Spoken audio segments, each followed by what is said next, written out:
what happens to movie sets after filming is completed? While many sets are built on studio lots and unassembled when filming concludes, others are built on location at sites around the world. In fact, studios hire location scouts to find places around the world to film movies. After these movies are released, those locations become meccas to fans of different movie franchises, who make pilgrimages to these filming locations. And even if you aren't huge fans of these films, it's still pretty interesting to check out these movie sets, if you're travelling to areas near them. Know before you go. Number 1. Firehouse from Ghostbusters. Located in the Tribeca neighborhood of Manhattan, the old New York Fire Department station is put to good use by Ghostbusters in the original, sequel, and that other movie. Yeah. The historic firehouse originally opened in 1903, but served as headquarters for both Ghostbusters casts. The filming location has also been used in the 2005 movie Hitch and the popular NBC sitcom Seinfeld. Ghostbusters can take a quick subway ride to the Hook and Ladder Company 8 at 14th North Moore Street. 2. Port Royal from Pirates of the Caribbean. While parts of the 2003 film set have fallen into despair, fans of the popular Pirates of the Caribbean franchise can still head to Walibu Bay Anchorage St. Vincent to Port Royal. Sure, Johnny Depp has long since forgotten about the Caribbean local, but that doesn't make the swashbuckling fun of the movies any less lifelike on this sandy film set. Don't forget to pack your sunscreen before heading to St. Vincent to visit the set of this beloved Disney film franchise. Number 3. Overlook Hotel from The Shining.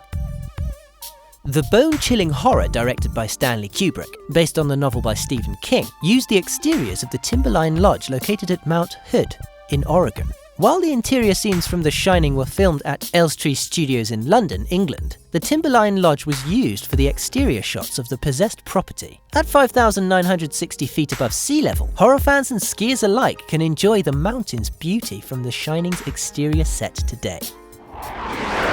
Number 4. Hobbiton from the Lord of the Ring and Hobbit sagas.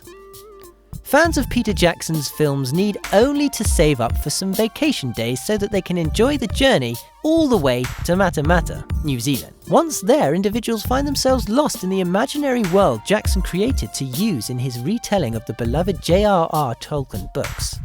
A variety of tour options are available to explore the Hobbiton, from the Shire to Glowworm's Caves. Number 5. The Grand Budapest Hotel. The titular location for this Wes Anderson film was actually a department store, not a hotel. The director filmed the movie at the Görlitz department store in Germany. The department store opened in September 1913 but closed its doors in 2010. While there were plans to restore the historic Art Nouveau building to its former glory, the project cost too much. Instead, Anderson discovered the site and chose it as the setting for his 2014 film. Number 6. Tatooine from Star Wars: A New Hope.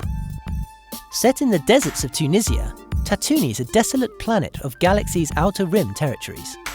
The audience's introduction to Jedi Master Luke Skywalker takes place on Tatooine in the 1977 film from the director and writer George Lucas. Star Wars fans can travel to Tunisia and visit 20 different buildings spread over the 10,000 square meters of land used in 5 of the 7 films. Many consider the trip to Tunisia a sort of spiritual journey for fans of the sci-fi saga. 7. The Café from Amélie.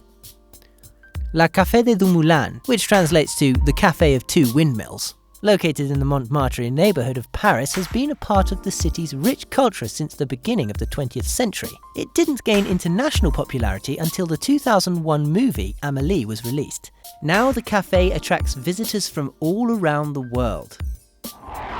Number 8. The town of Stanford from Hot Fuzz. A quaint city southwest of London, Wells, Somerset served as Stanford in the 2007 police comedy Hot Fuzz. As anyone who has seen this movie knows, the town is basically a character in this film directed by Edgar Wright. The smallest city in all of England, moviegoers become familiar with Wells and its marketplace, theatres and back alleys. Today tourists can take a tour of the various filming locations used in Hot Fuzz. Number 9. Hogwarts. At the centre of the Harry Potter universe is a school of magic, wonder, and more than a little danger. While you can't actually learn spells or charms at the filming location of Hogwarts, fans can visit the Christ Church College at Oxford University, Built over 5 centuries ago, Christchurch College receives 350,000 visitors every year solely because of its role in the Harry Potter movies. From the main entryway staircase to the Bodleian Library, students from every Hogwarts house will enjoy visiting this British filming location. Number 10. The Old West Town from The Man with No Name trilogy. Fans of spaghetti westerners know every line of the Man with No Name trilogy. Directed by Sergio Leone, The Good, the Bad and the Ugly, A Fistful of Dollars and Once Upon a Time in the West are classic films that defined their genre. Leone built the western frontier he used in these films in the middle of the desert near Almeria, Spain. Fort Bravo, also known as Texas Hollywood, includes churches, a saloon and a public square. Number 11. The Neighbourhood from Edward Scissorhands. When Edward Scissorhands is discovered shut away in a creepy mansion all alone, suburban cosmetic sales lady Peg takes the gentle figure home with her. Peg and her family live in a neighbourhood filled with brightly coloured homes and shrubbery begging to be pruned into fantastical shapes. This neighbourhood is Tinsmith Circle in Lutz, Florida. People actually live in this quiet hamlet, so visitors should be careful not to trespass on private property when touring the locale. Number 12. Shawshank Prison from The Shawshank Redemption. While The Shawshank Redemption was actually a box office failure, the 1994 film has become incredibly popular since its release over 23 years ago. While Andy Dufresne, Tim Robbins, is sentenced to 2 life sentences in a Maine correction facility, director Frank Darabont shot the film in Ohio State Reformatory in Mansfield. The town also offers a tour called the Shawshank Trails, so tourists can see the locations used in the films. Which filming set would you like to visit the most? Let us know in the comments below.